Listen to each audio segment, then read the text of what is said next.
Good morning, everybody. This is our final breakfast briefing before the election, which is in 2 weeks from today. And I'm Christine Jacobs. I have the honor of being the executive director of Represent PA. We are the PAC in Pennsylvania dedicated to empowering progressive women in Harrisburg. And what we did on Thursday night and what we're doing today is our final push towards educating you all on what's going on, what's happened to our candidates from the trail, and how they're feeling going forward, and also, more importantly, what you can do in the next 2 weeks to make sure that these candidates and the others who are running are successful in November. Which is 2 weeks from today.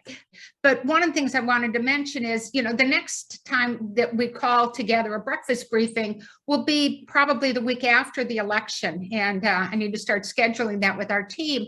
But what we're going to do is we'll talk about what the results were, how people did, and then hopefully we're going to do a session with some of the candidates who weren't successful and what they learned, and some of those who are successful who want to just come on for 5 minutes and say thank you to our donors.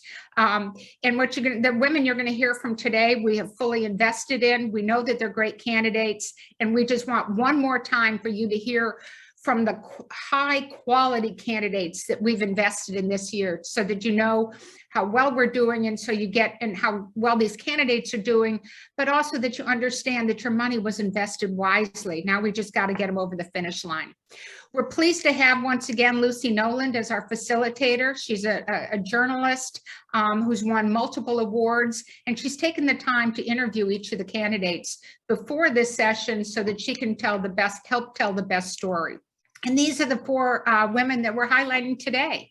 4 different women than we did Thursday night. We have Missy Cerrato from Montgomery County, Jill Dennin, who's running for state senate. Her district is mostly Montgomery, but includes some of Berks County. Gwen Stoltz from Bucks County, and Anna Thomas from Northampton County. All superior women, all who have a shot of being elected in 2 weeks, and we just need to know what else we need to do to help them. So with that, we'll put down the slides and take it away, Lucy Noland. I'm really happy to have you here again. Oh, Chris, as always, it's an absolute pleasure to be part of this. And it was such a pleasure talking to each of these incredible candidates that you guys have invested so much in. So, Hey, Lucy, wait, I'm sorry. I threw it to you before I said my last little bit. I wasn't looking at my notes. If people put questions in the chat, we'd appreciate it. One of the questions you should be asking is, what I've given money, do you need more money, and what else can I do?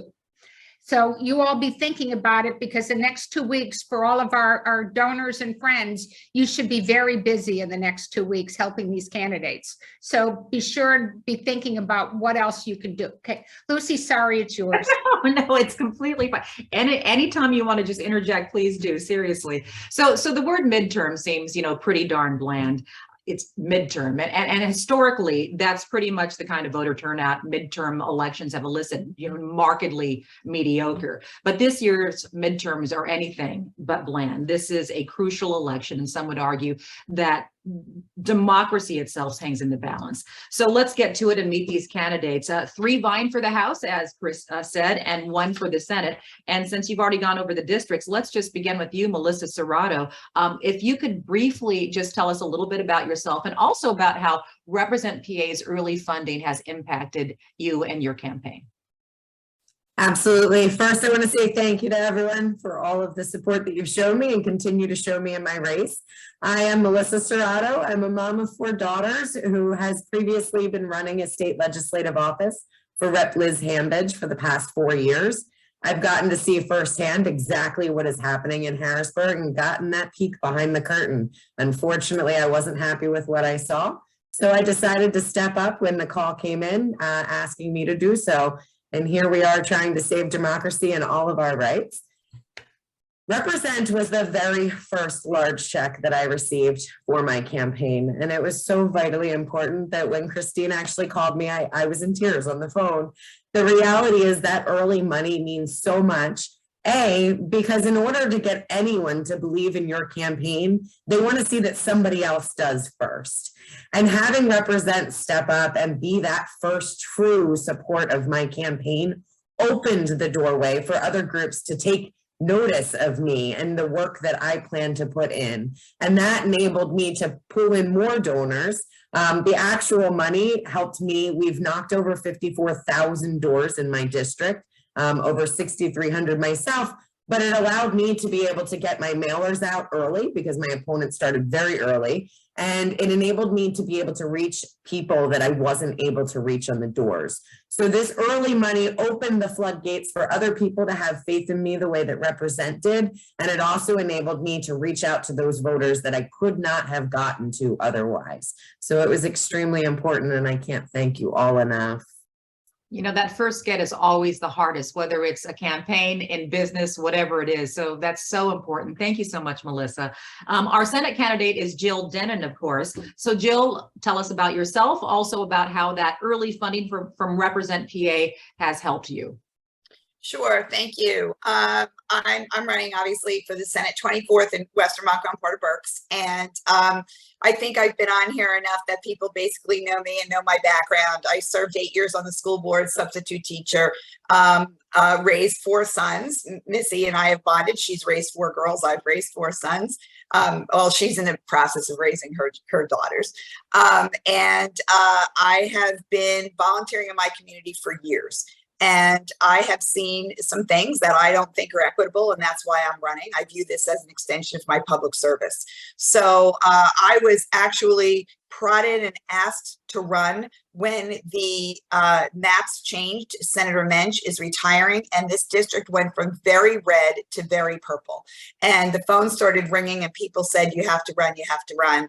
And I said, "Okay, I have to run." And I made the decision to run, and a young man from Pottstown decided he was also going to run.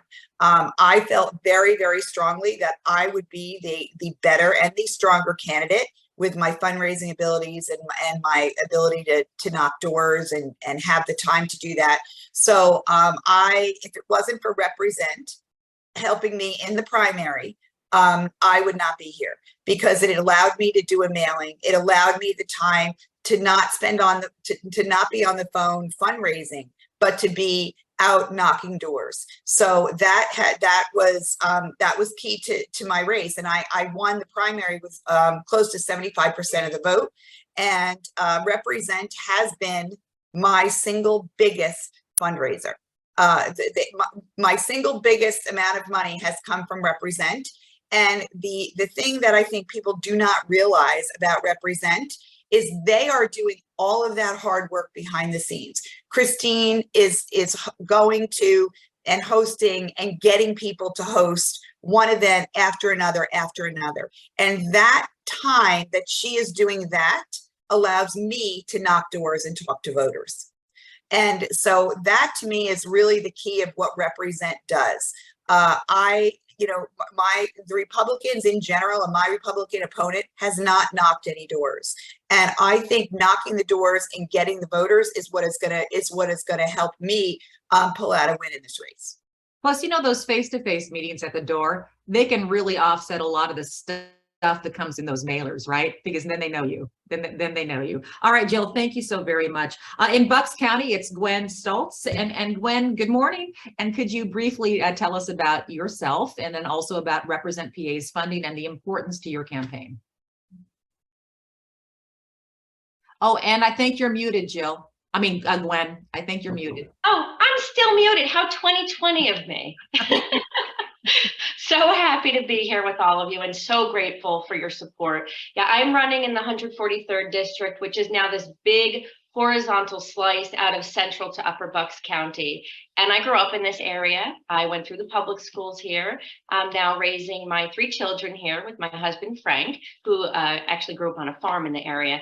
Professionally, though, coming at this from a slightly different angle, I'm a research biochemist and medical writer. I also served as an investigator for the EPA, We covered all of Region 3, which includes Pennsylvania, and we supported the EPPRA program, which is the Emergency Planning and Community Right to Know Act. It's a mouthful, but that was designed really to help keep first responders, workers, and the community safe from pollution events. So truth, facts, logic, that's my jam. I'm in my 7th year as an elected Democratic committee person, so been out there helping other candidates that I believe in for some time now. I'm active with some nonpartisan groups that track and advocate for legislation like the Bucks County Women's Advocacy Coalition. We always look through the lens of what will help women and children. But the support from Represent PA, I'm going to echo much of what has already been said. That early money, you know, when you start running for office, you need to prove yourself, a legitimacy to your candidacy. And I'm running in this purple district. And frankly, people are a little afraid of Bucks County. You know, Bucks County's purple. We're, you know, what are we doing over here? So getting that early money, it becomes a catch-22. You need money to get money. So having an early investment, it showed people, okay, she's got support. I feel safe in investing in her. And of course, as you go on later on down the line, it frees me up off the phone to get out that direct face-to-face contact. The early money from Represent PA directly, this is what it helped us do back in the summer. We were able to put up a digital ad much earlier than I thought we would be able to, which helped us reach voters that would be hard to reach otherwise. We are pretty spread out here in the 143rd, so you can't necessarily walk every turf. So just a huge help. I cannot thank you guys enough. Thank you so much. All right, thank you so much, Gwen. All right, Lehigh Valley's own Anna Thomas. It's so good to have you here this morning as well. Please introduce yourself. And also, as you know, Represent PA is all about emphasizing that early funding. So how did that help you, Anna? Absolutely. Thanks so much for everyone being here. It's so great to get the chance to come together in the morning. I am so grateful in so many ways. Represent PA is the reason that my race is currently one of the most competitive races in the state. And the reason is because when I was asked to run for this seat, I was in my spring semester of my master's degree at Penn. And the last thing on my mind was that I would be 26 and running for state rep, which was something that I had always been a lifelong, dream of mine, but had never thought that redistricting would create the kind of dynamics that currently exist, that they would be looking for a candidate and that I would be that candidate. So for me, I immediately, started trying to fundraise my first 100,000. And that was something that, that 100,000 is something that most people enter their races with. For me, I think I started June with $2,000 in the bank. And Christine gave me a call and she said, "Hey, Anna, you know what? I'm calling you because I know that there are many people who would look at your race and not see the value and opportunity in your race. But that is not something that is not a mistake that I or my organization will be making. I am going to give you, and just the same as all of the other candidates who are here with me, Represent gave me my first large check that actually allowed me to be able to raise the money that I needed to get to baseline, which was so important because I had the kind of dynamics going on that many people wouldn't have seen my race as being valuable. But, I'm someone who I was born and raised in my district. I'm a K through 12 product of public schools in my district. I pursued my bachelor's in chemistry because I wanted to be a science literate politician. I'm someone who from a very young age was very focused in public service, and I served on the school board when I was in high school. So I feel like it was one of those things where I, now being given this opportunity to run for this seat, it's so it's probably the most important honor of my life that I've ever had. And so now I put in the work and I've knocked some of the most numbers of doors in the state. And to me, it's not about, it's not about anything other than getting the chance to connect with my neighbors and actually finding true representation in my community. So I'm really grateful to Represent for allowing me to do that. All right, thank you so much, Anna. And also, you just knocked me when you said that you served on the school board in high school. So that's very nice. You were obviously an underachiever all the way through, but So you're talking about neighbors, and you guys are out there, knocking on the doors and hosting events and making those phone calls and getting an earful from a lot of folks. When you're out there on the trail, what are the biggest concerns that you're hearing right now, and how do you respond? Jill, let's begin with you, and then I'd like to hear from all of you on this question. And Jill, I think that you actually are muted this time. Huh? I'm the same way. But I'm older than all of you, so I didn't. Almost all of you. So I've been hearing, since I've been knocking doors, I have been hearing the same thing. So it's basically divided into two things. When I'm knocking on, Democratic doors where they have a Republican or an independent in the household, and I was talking to maybe the Republican or the independent who came to the door, I was hearing, obviously, in the very beginning about the inflation and gas prices. And I kind of pivoted very quickly and said, well, I'm running for state Senate.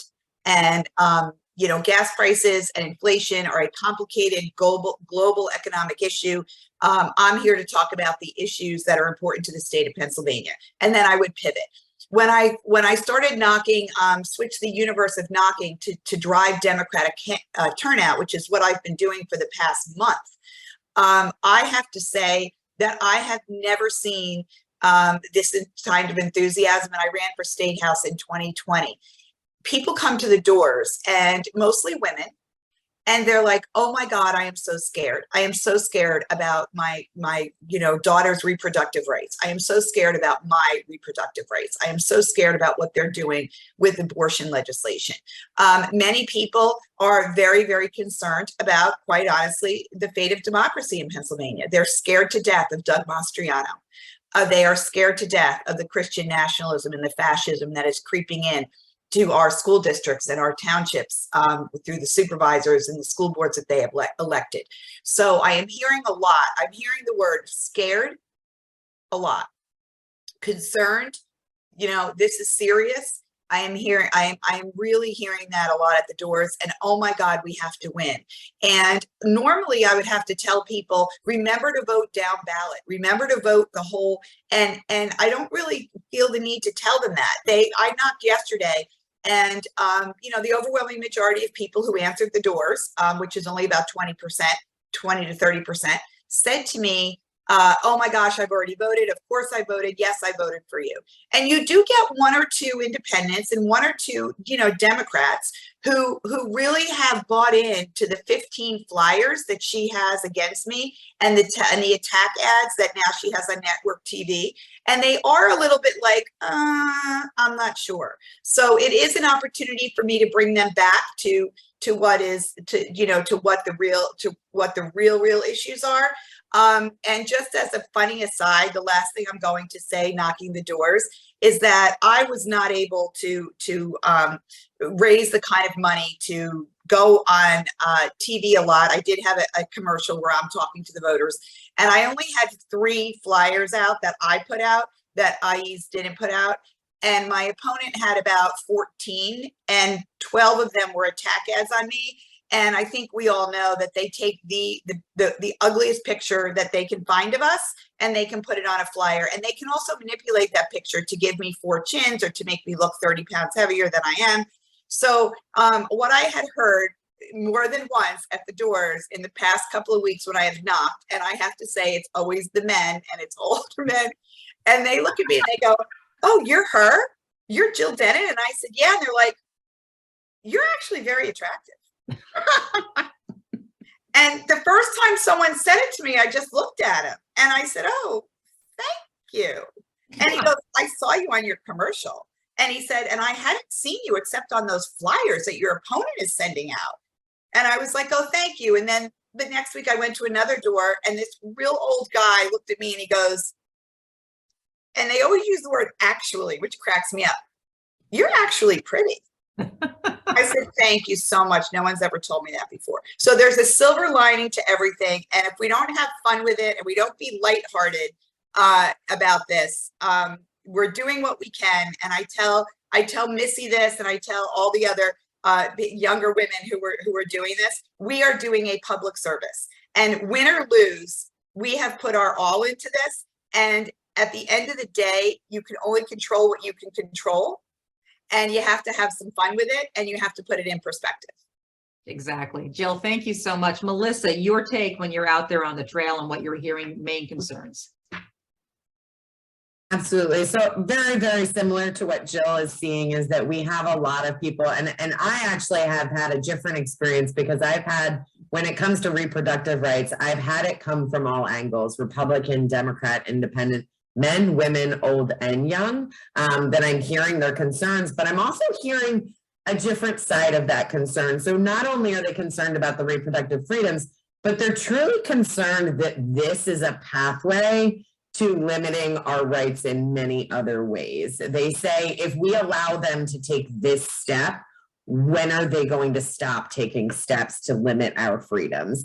And I think that that all goes into play when then we start the conversation about voting rights and how, you know, the state legislature voted to have alternate electors and throw out all of our votes. And so we are really, I feel like, although there are huge issues clearly when it comes to reproductive rights, when it comes to voting rights, that people are opening their eyes to see that the government is literally trying to make them non-important. And people have said that time and time again at the doors, you know, I don't know that I'm going to vote. The government doesn't actually work for me. They don't care. I've heard that more times than I can count. And the benefit of having worked in a legislative office is I can turn to them and say, you're right. Your current majority does not care. There are over 1,200 Democratic bills submitted, one enacted into law this session. Clearly, your government is not working for the people. And that really does open eyes. I also have heard a lot about the economy. And while I say that as a state representative, similar to Jill said, I can't control the federal economy. However, I also put a spotlight on the fact that if you're not happy with Pennsylvania's economy, you have to really take a look at who's been in charge of the Pennsylvania economy for almost 30 years consecutively.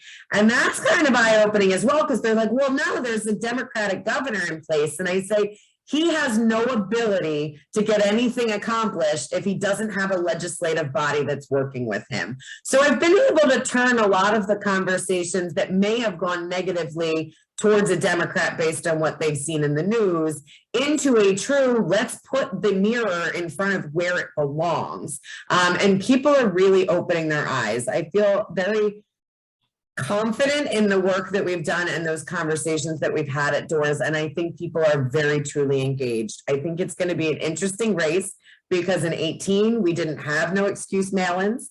In 2020, everybody had to use them because of the pandemic. And I am seeing a lot of back and forth, a lot of people who unfortunately don't trust mail-ins at this point, not because they don't trust the process, they don't trust the Republican Party to not throw their votes out. So we're going to see a very big hybrid mix of in-person and mail-ins. And it'll be interesting to see how that, you know, comes to fruition on election day. But I think we're going to see numbers like we haven't seen in a very long time. So I'm excited. And again, extraordinary for a midterm. Anna, your take. I think it's actually just really more of what Jill and Melissa just shared. I think that's the thing about my district, which is pretty unique, is that we really are probably the most swing district in the swing House district in the entire state. So when you go through all of the current House race rankings of what the polls currently show, there's an E next to our district, and you wouldn't even know what that means because you never see an E anywhere, but we're really even. And so when it comes to, you know, party registration and also the swing for Biden, the swing for Trump, we're the district that really is the bellwether district that decides where Pennsylvania usually goes. And so, you know, when I'm out knocking on doors, I think that one thing that I want to hold up is there's a lot of hunger for real collaboration and real transformational leadership. And I think that people are very sick of the lack of willingness to compromise, the lack of willingness to actually meet in the middle and have a conversation. And speaking personally and purely anecdotally, really all of my childhood friends when I was growing up, one of their parents was a Republican and one of their parents was a Democrat, and not even necessarily split along a predictable gender line. But I think that growing up, that raised me and all of my contemporaries to really see all people as people. And, you know, I think that we've lost sight of the fact that the party is there to facilitate action, right? And the party should not be something that actually prevents us from being able to move forward and actually work together and have progress. And so many people in my district are extremely malaised for that reason, because they just time and time again are not being able to actually see what's going on, and they don't understand why we can't all just work together. But what I try to tell them is that I'm someone who earnestly comes from the same place that they do, and I want to see those same things too. All right, Anna. My mom and dad, the same thing, by the way, one Republican, one Democrat, right? Yeah. And Gwen, what are you hearing out there on the trail as far as concerns? Yeah, so similar, I think, to what everyone else is hearing. Obviously, choice keeps coming up. And if you think about it, so I'm in this purple district, I do have to talk to a lot of Republicans. You think on repeat every day, you're having these really personal discussions with people. Discussions I wouldn't have thought, someone 5 years ago said to me, I'd be doing this. I've been like, you're crazy. No, I'm not doing that. But so things like, so this woman that came to the door with her son, who was a little bit younger than my youngest is 9. And she was like on the verge of tears, explaining to me why having reproductive rights are so important to her. She was pregnant with twins. And she said, if I didn't have access to abortion, my son that is standing right here would not be here with me. And she, of course, and so when you hear the stigma of people that are anti-choice, they are not considering these stories. So you get a lot of personal stories. Obviously, it's on the other side, people that are emotional because they are anti-choice. I don't use the phrase, pro-life, because I'm for life. I have 3 beautiful children. So just a lot of very personal stories were choice from men, from women, from really, different ages and different political parties. It's honestly, I used to think of this as being a totally partisan issue. It's not. And I'm so surprised when I hear Republicans so readily say, they'll look at my thing and I say, I have the Planned Parenthood logo on there, and like, oh yes, I'm pro-choice. And I think, wow. I mean, I always thought that, most Republicans are anti-choice. That's not the case. Obviously, the economy comes up. And the 143rd it's interesting. We've got some very wealthy areas and some not so wealthy areas. Look, I grew up, we had nothing growing up. We had very little financially. I've come from a household now where my husband and I are both working, raising 3 children. We're struggling to pay the bills. So, I am going through the same things that these people are going through. I get it when they say, oh my gosh, but the groceries and the gas. And so obviously, as others said, the economy is a complicated issue. It's not and we can do the thing. And as Missy said, and the Republicans are in control. Hello.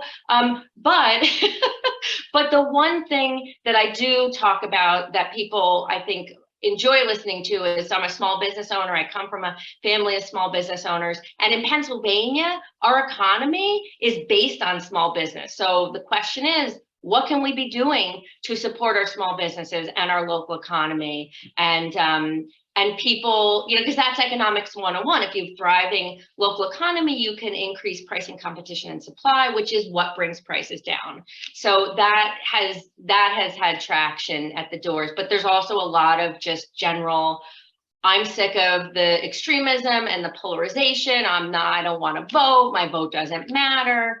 And even people saying, I can't believe Roe was overturned. What is going on? Why is this happening? So I think we're all, even though we're all in different parts, it sounds like, and it's really interesting to hear that everyone is kind of hearing the same thing. Yeah. But it's been very interesting. Yeah, Gwen, thank you so much. As you all know, midterms usually favor the party that's currently not in the White House, but Democrats have been defying gravity for the past few weeks, especially after the Dobbs decision that you were referring to there, Gwen.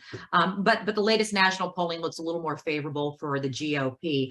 However, Melissa, you and I know right when you're taking a drink, I'm like, Melissa, so you and I were talking, you're still defying gravity right now. So you don't all have to answer this one, but if you feel like you'd like to, please join in. With every single vote crucial, what is happening in your district? Absolutely. So our original poll was done back in July and had head-to-head us at 47-47, exactly even. We just had our poll results come in last week, and we have moved to 49%, and my opponent has moved to 42%.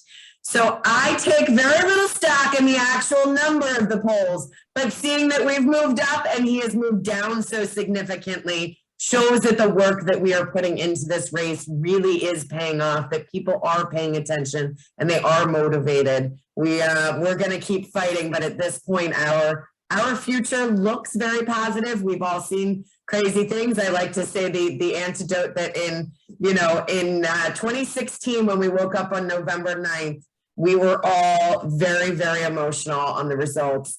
This is the exact same day of election in 2022 as we had in 2016. We need to make sure that people wake up on November 9th with smiles on their face and hope in their hearts. So we're going to keep fighting. We're going to keep pushing. We're going to make sure every one of those voters that has said they're going to vote for us shows up and make sure that their vote matters. So that's amazing.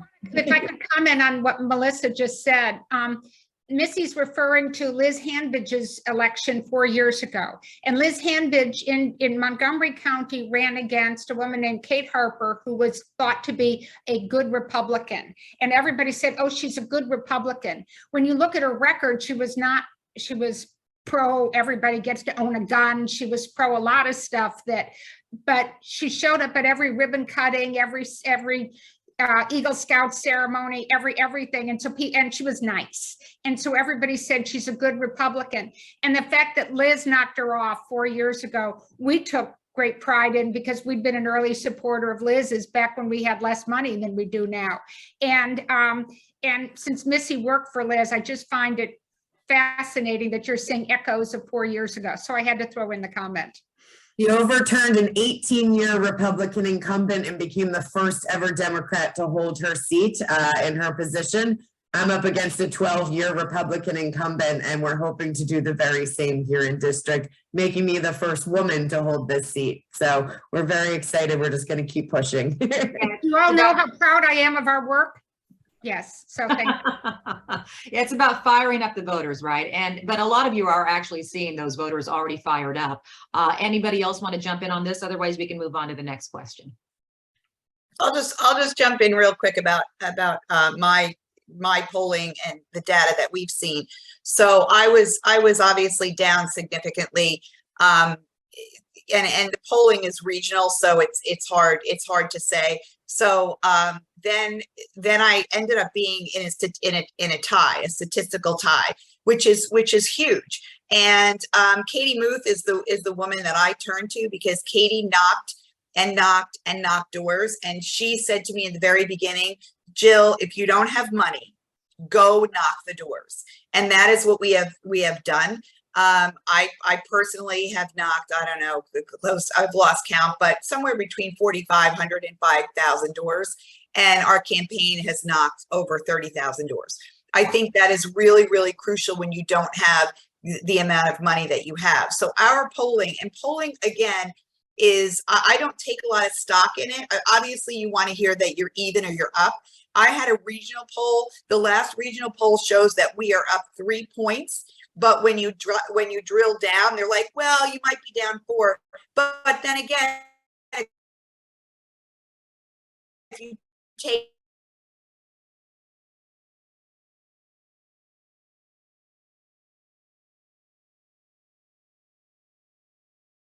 the undecideds or the 5 wars every single day. is I know you're voting for me and I appreciate that. And you have to get out and vote, and you have to get one other person who may not vote to vote, because I was up 2 in 2020 and I lost by 6. And it was because the Democrats came out at 78% and the Republicans came out at close to 90% in some of the precincts. It's all about turnout. That is all it's about. And that's why I keep saying I'm not going to know until election day, because if more Republicans decide to turn out for whatever reason, then we lose. If the Democrats decide to turn out, we win. And we all know 2018 was a year that we picked up all of those seats. There was a blue wave. And I am hoping that all of us are riding that blue wave strictly because people are scared to death about overturning our civil rights, whether it's our reproductive rights, whether it's the LGBTQ rights, marriage, all of those.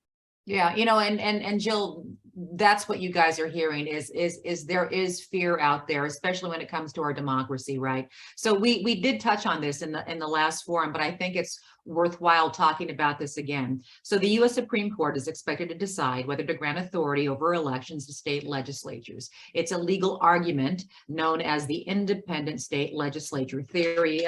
Supreme Court Justice William Rehnquist, back during Bush versus Gore, really kind of brought this up, but it was a fringe thing until recently.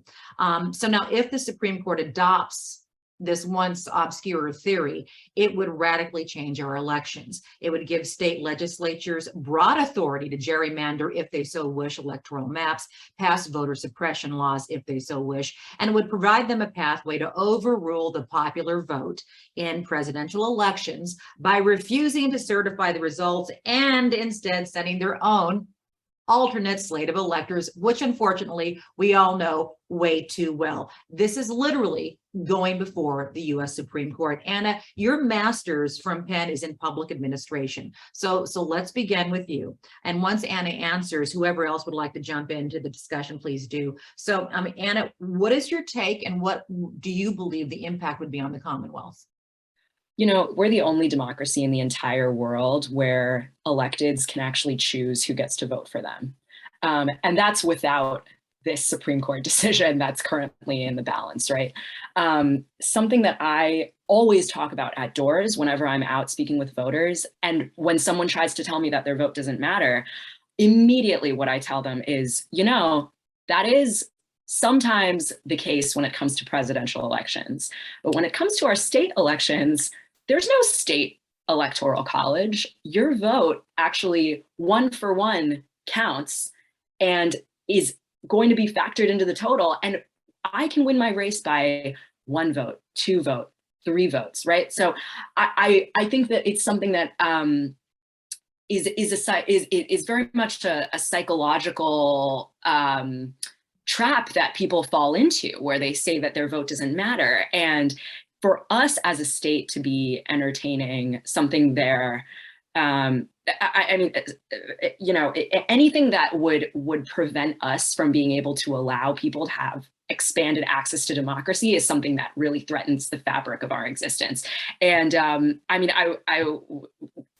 something that comes up at the doors time and time again, every time I'm speaking with, honestly, a veteran or someone who has previously served, is when I ask them what they're concerned about, what they will tell me is the rising threat to democracy and the rise of fascism in the country and by extension, in the Commonwealth of Pennsylvania. So I just think that it's something that it has to be a top of mind existential solution that we need to be thinking about this as an existential threat, and therefore try to solve it accordingly, because it's not something that's going to get taken care of on its own. There needs to be a cultural and philosophical approach that has to be directed to be able to tackle it. Anybody else want to jump in on this? I would just say it highlights the importance of what really is at stake this November. And I think a lot of people, when you say, oh, I'm running for the state house, they're thinking of what's on the news and federal. A lot of people they're not really paying attention. Like this court case you just talked about, probably very few people even know it's happening. Very few people know that we have this dysfunction, whereas Missy said, we have all these bills that lie dormant in committee. They don't even get out onto the floor for a vote. That's undemocratic lowercase d. And people don't even know that that's happening. So for me, when I hear you say this, and you know, and we've been talking about this for some time now. I know Nancy Kleinberg's been talking about this a lot for a while. It sort of refuels me, and my blood pressure goes up because of really the lack of knowledge in the general public.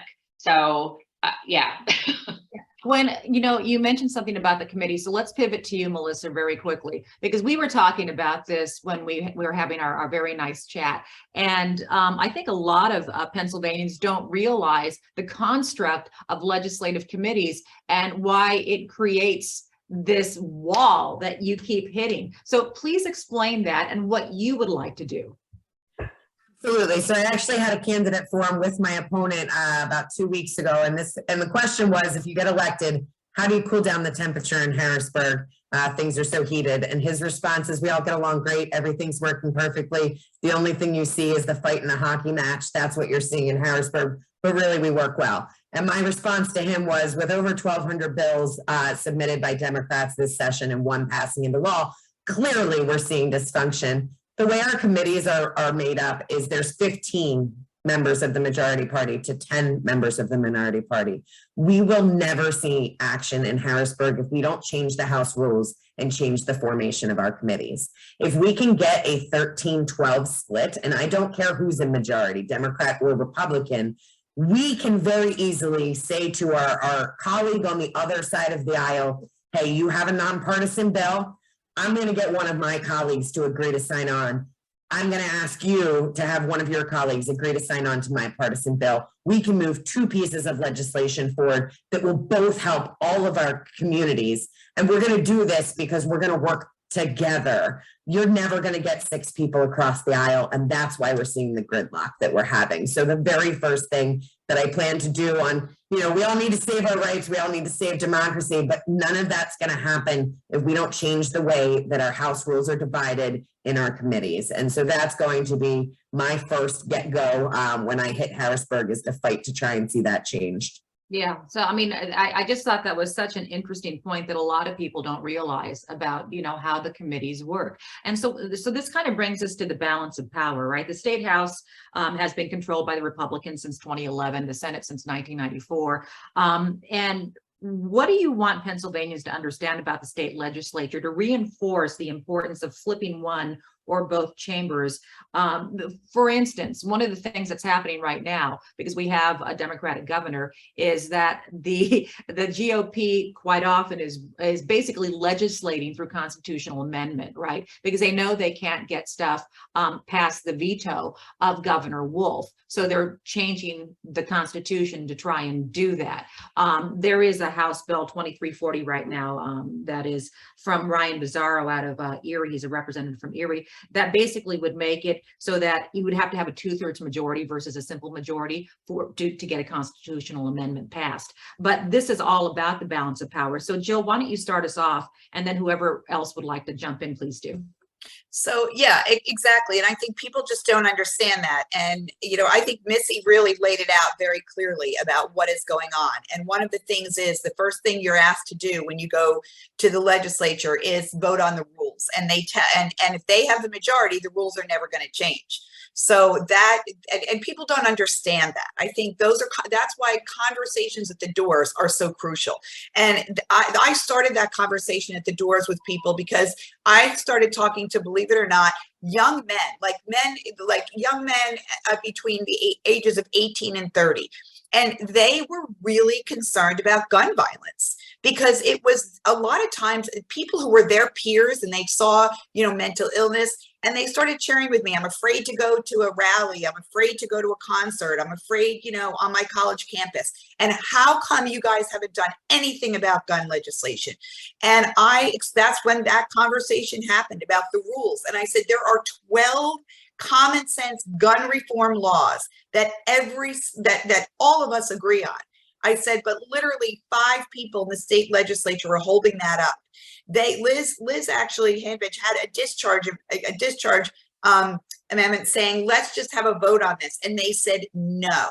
So I think it's just, you can't put that on a flyer. Those are the conversations that you have at doors with people. And as far as the balance of power in the state legislature, you know, the state Senate was written off financially because I talked to donor after donor after donor who said to me, Jill, I'm really sorry. I think you're great. I would love to pick up some seats in the state Senate. We are not going to flip the state Senate this year. We're putting all of our financial resources in the House.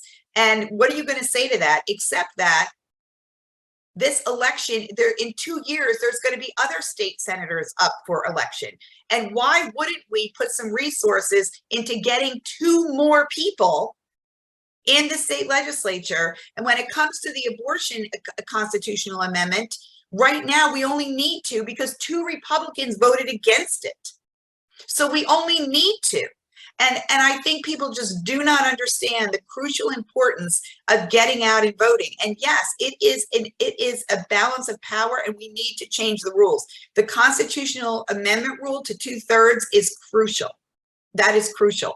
And but the bottom line is, how are we going to change those rules? By having more Democrats elected. So that's some of the things we have to talk about. And I know that when I went to the Human Rights Concern rally, and we talked to people, how they endorse people. And Missy knows that. Missy got the Planned Parenthood endorsement, and her opponent was like, oh my gosh, he always got it. But you know why they didn't endorse him this year? And you know why we got all the endorsements? Is because he's going to vote for the Republican leadership. And we cannot have that. And it is not hyperbolic to say, listen, our democracy is on the line, and literally every single thing that we want to accomplish for the people in the state of Pennsylvania that 80% of us agree on is based on these races. So there is an urgency to this, and I try to stress that. And you know, you're absolutely right, Missy and Lucy. These are all things that this is why it's crucial to get more Democrats elected.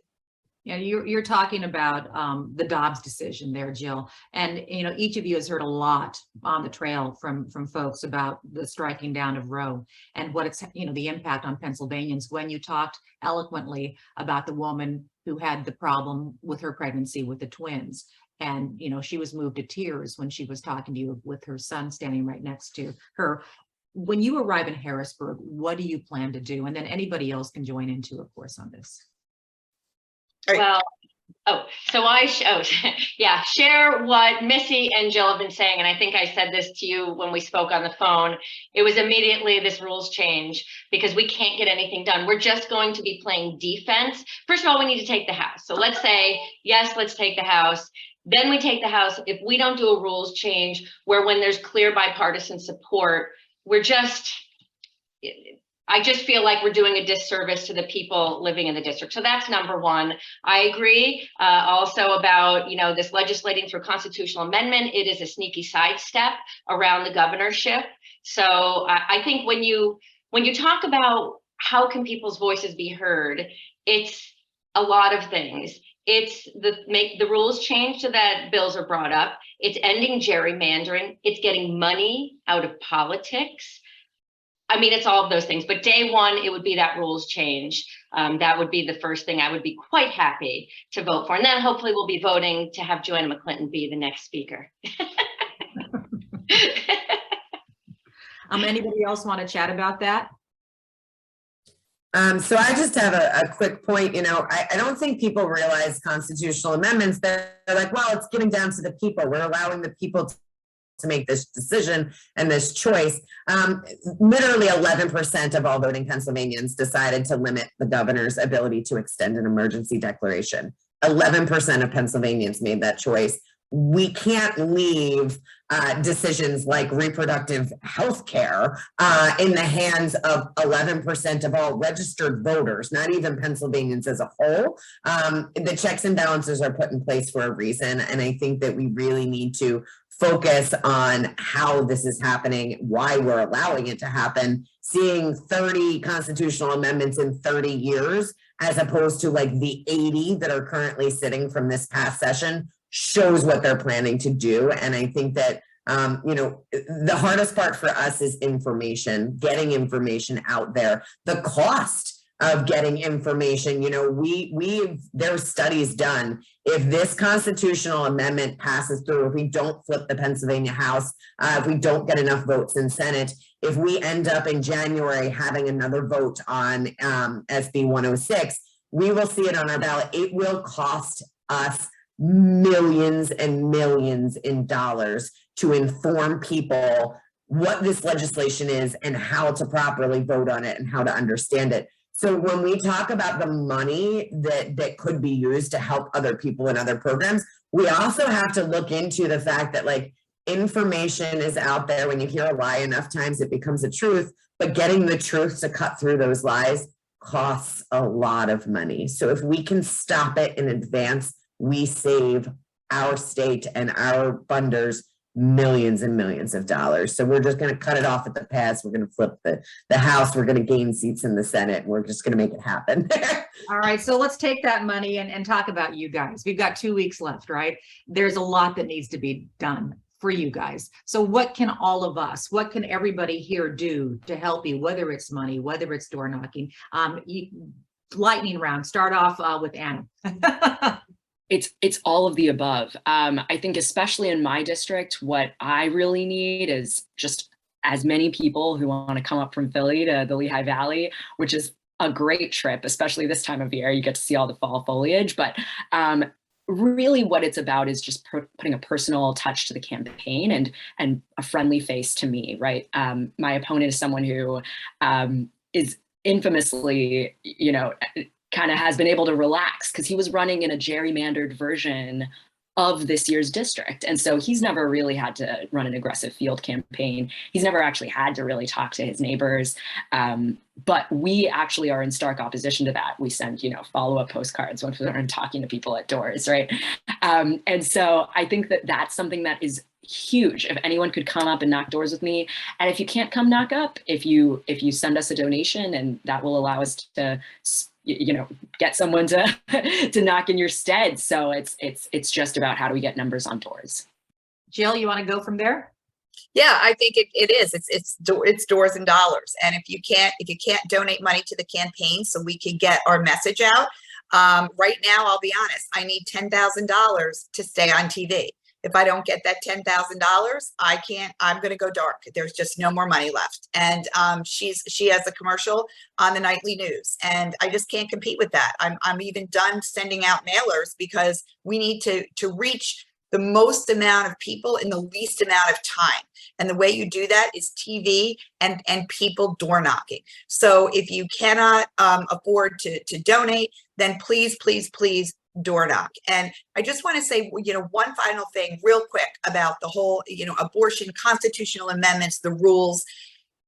In my very cynical opinion, this is not about abortion or gun violence. This is about the Republican billionaires and millionaires keeping control of our country and putting more money in their pockets. That is all this is about. And they are using those issues to motivate those voters. And they have been working on this for 40 years. And if the Democrats and all of us don't start realizing that this is their long game and start stepping up and getting out to vote, your vote is the most powerful thing. If we get out to vote and at 90% rate, like the Republicans do, we win, period, end of story. So at the very least, you know, get your neighbor to vote, get somebody to knock some doors with you, and we'll win. All right, Gwen. Yeah, so yeah, similar. Look, I started running for this seat last summer before I even knew what the district lines were going to be. I am driven. I am dedicated to this. I've knocked on over 11,000 doors myself since the beginning of this campaign. And now here we are, a couple weeks out. We've got these poll results that show us we are actually within striking distance. It's not a slam dunk here. And within our poll results, it shows us that our message is able to resonate with people, undecided voters. And then we I get it's a simulated environment. We end up on top, 3 points ahead of my opponent. So what does that tell me? That tells me we have to keep getting our message out. And how do we get our message out? It's knocking doors, and it is through paid communications. I still have a $20,000 funding gap. So any amount of money at this point donated between now and November 8th literally goes right to reaching more voters. We're trying to close our gap on our digital spend. And as you know, Jill was saying, I don't want to go dark there, because it's another bucket to reach voters. So if you want to come knock doors, or if you want to make a donation, I'm just really grateful and honestly honor your support with all that I have. Thank you, Gwen. Melissa? I think we're all in the same boat here. We all know what it takes to win, and it's literally just earning votes. The reality is, I've always said that one of the things that I pride myself in is I've been able to accomplish insurmountable tasks throughout my life by just putting my head into it and putting my work into it. At the end of the day, this is the only task that, no matter how right I run this campaign, no matter how much we do everything perfectly, it's in the hands of the voters. At the end of the day, it's their job to finish this race for us.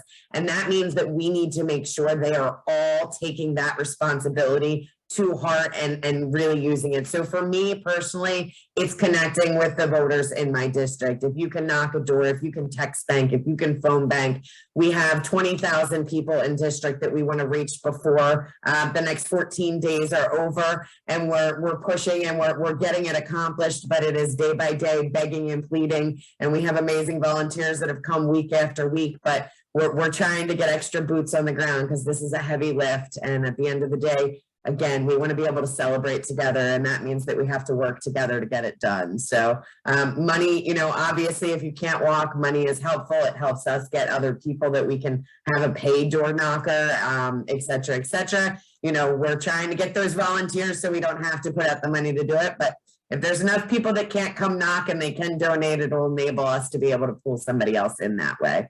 Well, Melissa, Anna, Jill, and Gwen, thank you so much. And I'm going to toss it back to you, Chris. You're on mute.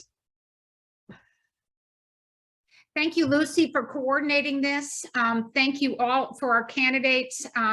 Once again, you didn't know that the whole purpose of today was to remind me of the work that we're doing and how proud we are of all of you. I've seen for candidates I talked to in recent weeks versus the candidates, including you, Jill, who I talked to 6-8 months ago, the growth in your campaign, the growth in your message, the growth in your certitude about how important this is just fascinating to watch. And I personally plan to be in Harrisburg on January 1 to watch most of you or all of you get sworn in, because it'll just be, I was there, I think 4 years ago, but it'll just be so much fun to go watch.